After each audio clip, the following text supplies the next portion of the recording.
Pigeons, hindi lang sila basta ibon. Sila ay mga atleta, kaibigan, at bahagi ng kasaysayan. Ako si Jaime Lim at welcome sa Pigeon Talk 101. Ano sir, yung oras ng release ng ibon, tanghali ba or maganda mas maaga i-release ang ibon? During lock exercise or road training? Road training. Road training, umalis sila dito 5 o'clock. Pagdating doon, pag may araw doon, may araw dito, bitaw na kami. May pahinga sir We yung check ibon. kung may araw doon. We don't release pag walang araw doon. Party dito. Magpapahinga Para pa rin sir yung ibon. Ha? Magpapahinga. Papahinga, 10 minutes. 10 minutes. Upon reaching the release point, 10 minutes rest. Release ang ibon. Regarding na dyan sa total na pinag-uusapan na natin road training. Sa derby, sa derby, kunyari first lap, how many times ka mag-self-toss? During the race or before the Derby. race? Before and during? Before, 5 times a week. Now, during derby, Sunday ang uwi nila. Monday, Tuesday, rest lang kami. Monday, rest. Tuesday, afternoon, pinapalipad lang namin lap exercise. Then, Wednesday, we train. Thursday, we train 2 times. Self-toss yan. Self-toss. So hindi na po kayo nagka-club training?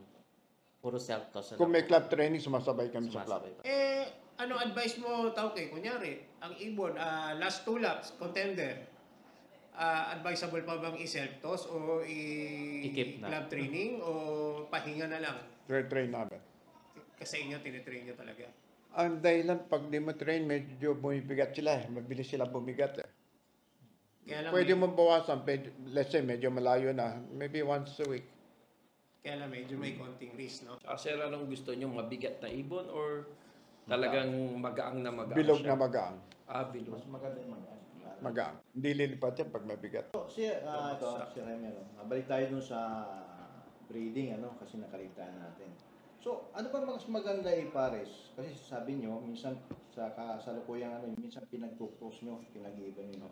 Yung speed at saka yung, pwede ba pag yung speed Speedbird. or saka speedbird, saka yung Long distance. Long distance. It should be the same characteristic. Pag long-long po. Parang kung long.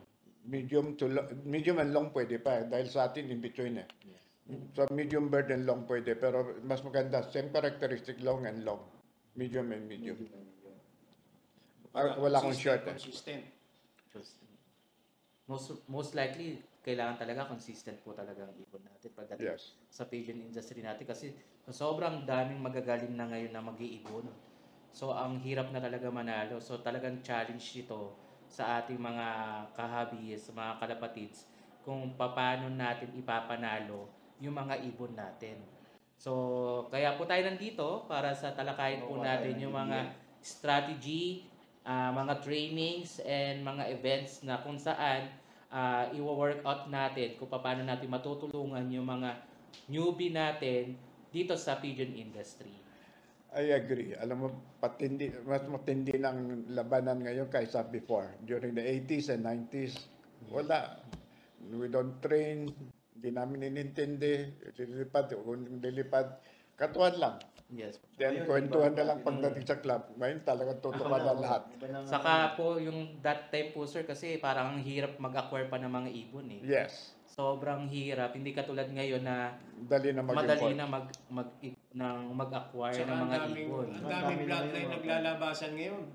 Saka ngayon, sobrang daming international na auction na pwede kang mag-auction, na bumili ng ibon na pwede mo ding mai-test. Hindi katulad dati, sobrang hirap mag-import ng mga ibon papuntang Pilipinas. Saka dati, isang club na kami. Isang club. Oo. Yes, napakarami. Ngayon, sobrang dami na. Sir, paano naman sa mga nanlalambat ngayon? Anong mga ginagawa natin sa mga lambatero? Yun ang main problem namin sa PHA. Especially ako. I'm very particular sa breeding ko.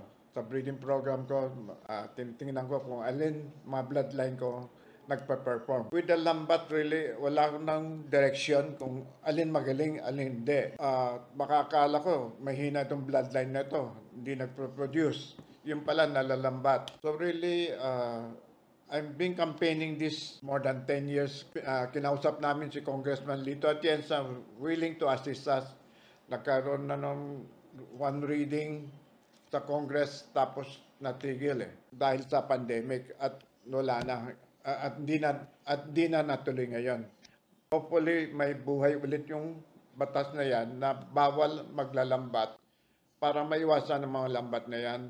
And ang payo ko naman sa mga pigeon hobbyists, huwag kayo bumili ng lambat bird. Yes. Dahil ibon rin ninyo malalambat. Minsan pinapatubos pa. Totally, in real talk lang, in reality talaga, may mga naglalambat talaga na dinidetect nila at alam nila kung ano yung records ng ibon.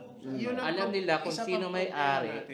Oh, yun ang totally, yun talaga yung may mga hindi naman mawawala yung mga anay sa industry natin.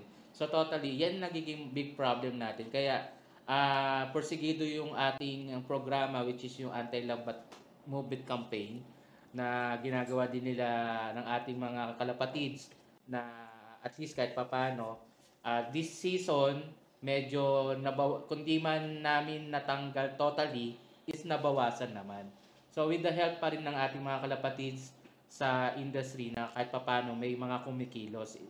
Kumbaga kahit papano nababawasan kung di man namin nasugpo minsan yung mismong lambat, at least yung mga nadadaan, natatanggat, nababaklas yung mga lambat natin sa ngayon.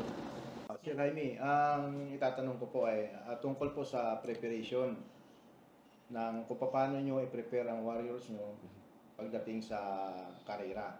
Anong mga food supplement o vitamins ang ginagamit nyo? Okay. Pag na-prepare mo na yung mga breeders nyo at sinalang na ninyo na malusog sila, garantisado malusog rin ang masisyo. Hindi magkaroon ng mga canker, hindi magkaroon ng mga sipon and mga poxes. Ang pox naman, basta malinis ang paligid nyo, hindi magkaroon ng pox yan. Sa pagkarera naman, normal lang ang vitamins binibigay ko. Ang binibigay ko, Clusivol. Yun ang turo sa akin ng Uncle Victor Lim. And I've been using that ever since. Tapos medyo may kahirapan bumili ng Clusivol. Pwede naman mag-substitute kung anong brand. Iba, yung like Enervoy C, also multivitamins, mga ganun. Anything, basta multivitamins ng Pantaw yun na ginagamit ko. Syrup po yun. Syrup. Multivitamins ng Pantaw ang ginagamit ko. Syrup sila, ilalagay namin sa isang kutsarita, sa isang litro na tubig. And 2 or 3 times a week. Simple lang ang mga vitamin supplement. Importante, healthy, malusog ang sisyo ninyo, lilipad at mananalo sa karera. Pigeons, hindi lang sila basta ibon. Sila ay mga atleta, kaibigan, at bahagi ng kasaysayan. Ako si Jaime Lim at welcome sa Pigeon Talk 101. Pigeons, hindi lang sila basta ibon. Sila ay mga atleta, kaibigan, at bahagi ng kasaysayan. Ako si Jaime Lim at welcome sa Pigeon Talk 101.